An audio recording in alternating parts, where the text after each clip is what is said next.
अस्सलाम वालेकुम friends, welcome back to my channel.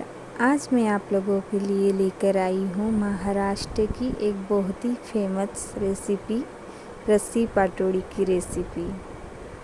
तो ये देखिए कितनी मसालेदार और कितनी अच्छी तरह ये बनकर तैयार हुई है। तो चलिए स्टार्ट करते हैं बनाना। तो यहाँ सबसे पहले मैं रस्सी बना रही हूँ। तो यहाँ मैंने चने की दाल ली है और चावल लिए हैं 1-1 चम्मच। तो मैंने इसे पहले वॉश करके रख दिया था और सुखा लिया था। अभी मैं इसे तवे पे अच्छी तरह से भून लूँगी। और हाँ, हमें इसे बिना ऑयल के भूनना है। ऑयल या कुछ भी डालने की हमें ज़रूरत नहीं है। कम आंच में इसे भूनना है, नहीं तो पीसने के टाइम ये अच्छी तरह से बारीक नहीं पीसेगा। तो ये देखिए यहाँ भून चुका है, बहुत बढ़िया तरीके से हमने भून लिया है इसे। अभी हम इसे थोड़ी देर ठंडा होने के लिए रख देंगे। अब मैं यहाँ सूखा नारियल जो मैंने कट कर लिया था उसे भी मुझे यहाँ भूनना है। तो मैं उसे भी अच्छी तरह से भून लूँगी। ये देखिए जब तक कि इसका कलर चेंज नहीं होता इसे भी हमें भूनना है। ये देखिए कलर चेंज होने लगा है, इसका मतलब ये है जो सूखा नारियल है अच्छी तरह से भून चुका है। इसे भी हम एक प्लेट में निकाल लेंगे और साइड में रख देंगे ठंडा होने के लिए। अब मैं यहाँ खड़े मसालों को भी भून लूँगी। खड़े मसालों को बस थोड़ी ही देर भूनना है, नहीं तो ये जल सकते हैं। इसीलिए इसे अच्छी तरह से बस तवे पर डालकर तुरंत ही इसे निकाल लेना है। देखिए इस तरह से। और इसके साथ ही मैंने जीरा और सौंफ भी डाला है। तो यहाँ मैंने इसे भी निकाल लिया है। अब ये सारी चीज़ों को मैं ठंडा होने के लिए रख दूँगी। अब मैं यहाँ थोड़ा सा ऑयल डालूँगी क्योंकि यहाँ हमें प्याज को भूनना है और प्याज को तो ऑयल में ही भूनना पड़ता है क्योंकि ये अच्छी तरह से ऑयल में ही फ्राई होगा।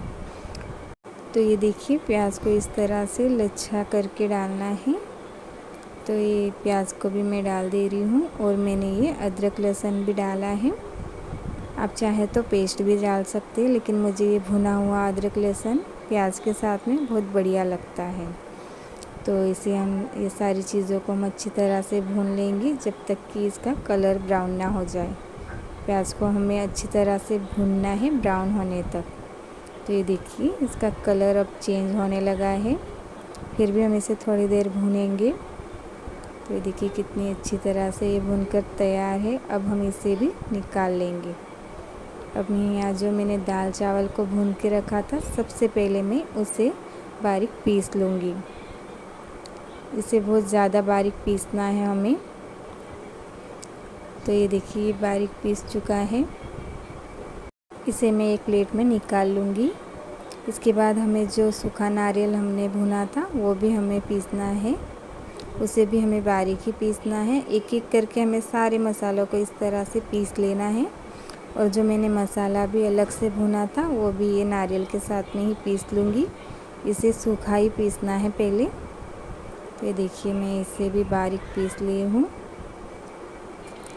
अब मैं जो प्याज मैंने ऑयल में भुना था वो डाल दूँगी। प्याज और अदरक लहसुन जो भुना था वो डाल दूँगी मैं। उसे डालने के बाद हम चाहे तो थोड़ा सा पानी डालकर इसे पीस सकते हैं, क्योंकि ये पानी डालने के बाद ही अच्छी तरह से बारीक पीसा जाएगा। तो ये देखिए मैंने पानी डाल के इसे बारीक पीस लिया है। अब मैं इन सारी चीज़ों को प्लेट में निकाल लूँगी। उसके बाद मैं यहाँ डालूँगी लाल मिर्च पाउडर। 6 चम्मच डालूँगी लाल मिर्च पाउडर में। आपको जितना ज़्यादा तीखा पसंद हो आप उसके हिसाब से डाल सकते हैं। तो ये देखिए मैंने छोटे चम्मच 6 डाले हैं लाल मिर्च पाउडर के। और ये धनिया पाउडर डाल रही हूँ मैं 2 चम्मच। धनिया पाउडर ज़्यादा नहीं डालना है हमें। और अब मैं डालूँगी जीरा पाउडर आधा छोटा चम्मच, क्योंकि मैंने जीरा भुनने में भी डाला था। जो मैंने मसाला भुना उसमें भी मैंने जीरा और सौंफ डाला था, इसलिए मैं जीरा पाउडर आधा चम्मच ही डाल रही हूँ। तो यहाँ हमारा ऑयल अच्छी तरह से गर्म हो चुका है। तो जो मैंने पीसा हुआ मसाला है वो पहले ऑयल में अच्छी तरह से डाल दिया है और इसे थोड़ी देर भुनना है। सारे मसाले भुने हुए ही थी, इसलिए उसे थोड़ी देर ही भुनना है। उसके बाद जो मैंने लाल मिर्च पाउडर और धनिया पाउडर निकाला था वो डाल देंगे थोड़ा सा पानी डालकर, ताकि ये मसाले जले नहीं। तो ये देखिए कितनी अच्छी तरह से मसालों का कलर आ चुका है। अब हम इसे थोड़ी देर भून लेंगे। ज़्यादा नहीं भूनना है हमें इसे, क्योंकि हमने सारे मसालों को पहले भून के ही डाला है।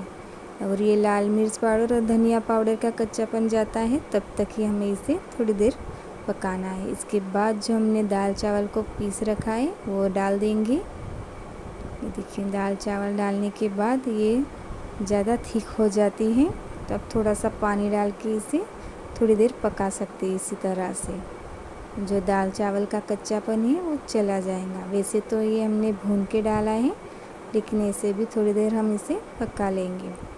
तो ये देखिए पक चुका है। हम थोड़ी देर इसे इस तरह से चम्मच से चलाते हुए पकाना है। इसे पकाने में ज़्यादा टाइम नहीं लगता, क्योंकि हम सारी चीज़ें भून के डालते हैं। तो ये देखिए मैंने यहाँ पानी डाल के इसे आमटी को तैयार कर लिया है। देखिए कितनी अच्छी तरह से ये पतली पतली आमटी तैयार हुई है।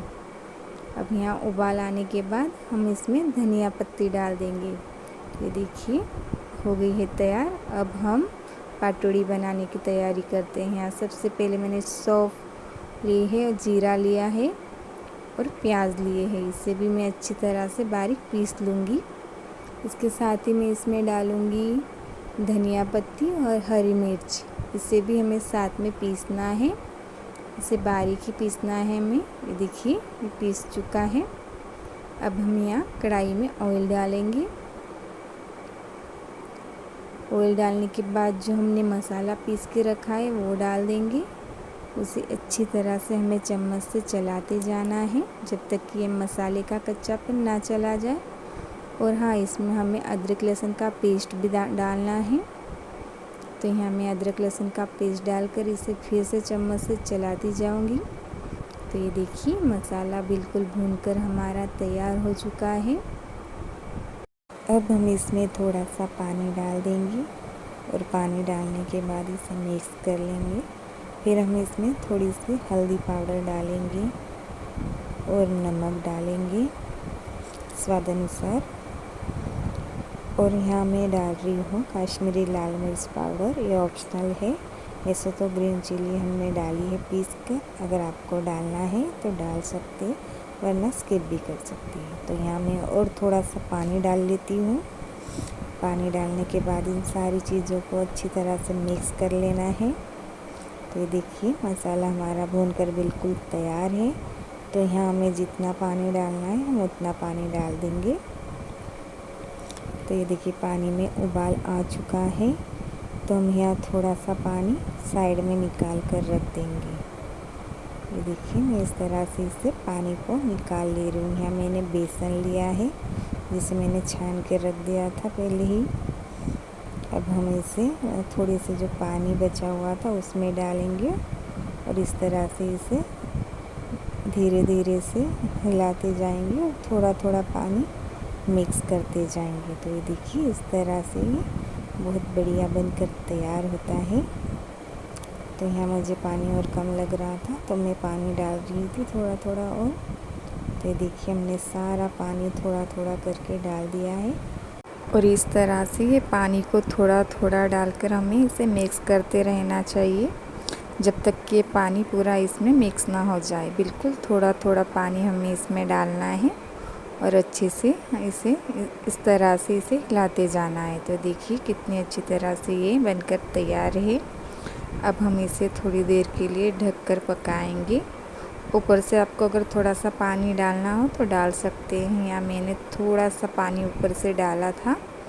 देखिए बिल्कुल थोड़ा सा ही डालना है हमें, ज़्यादा नहीं, ताकि ये अच्छी तरह से पक कर तैयार हो जाए, बिल्कुल भी कच्चा ना रहे ये।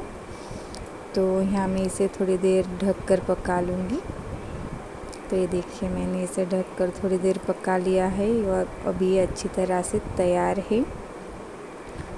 तो हमें इसकी पाटोड़ी बनानी है।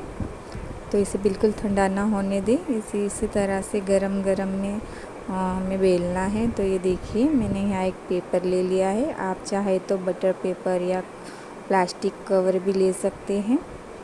तो ये मिक्सर हमें बिल्कुल थोड़ा सा लेना है, इस तरह से ऊपर से भी कवर करके फिर इसे अच्छी तरह से बेल लेना है। तो ये देखिए बेल लिया है मैंने, कितनी अच्छी तरह से तैयार है। अब मैं इसे चाकू की मदद से इस तरह से इसके जो साइड का जो भाग है वो निकाल लूँगी और बीच में का इसे इस तरह से मैं कट लगा दूँगी। ये बहुत बढ़िया से बनकर तैयार होती है। तो जो रस्सा हमने बनाया है हम उस पर डाल कर इसे खाते हैं और ये बहुत बढ़िया लगता है खाने में। आप ऐसे भी इसे खा सकते हैं क्योंकि हमने इसे पका लिया है, तो ये बहुत अच्छी तरह से बनकर तैयार होती है। तो देखिए इस तरह से इसे कट कर लेना है। तो यहाँ मैंने सारे पाटोड़ी को कट कर लिया है। ये देखिए हमारी बनकर बिल्कुल तैयार है। वैसे तो इसे रस्सी के साथ खाते हैं, लेकिन आपको अगर ऐसे ही पसंद हो तो आप ऐसे भी खा सकते हैं। ये इसे खाने में भी बहुत ज़्यादा स्वादिष्ट लगता है। तो चलिए हम इसे प्लेट में निकाल लेते हैं। तो यहाँ सबसे पहले मैं पाटड़ी रखूँगी, इसके ऊपर मैं डालूँगी रस्सी, जो कि बहुत ही मसालेदार बनकर तैयार है।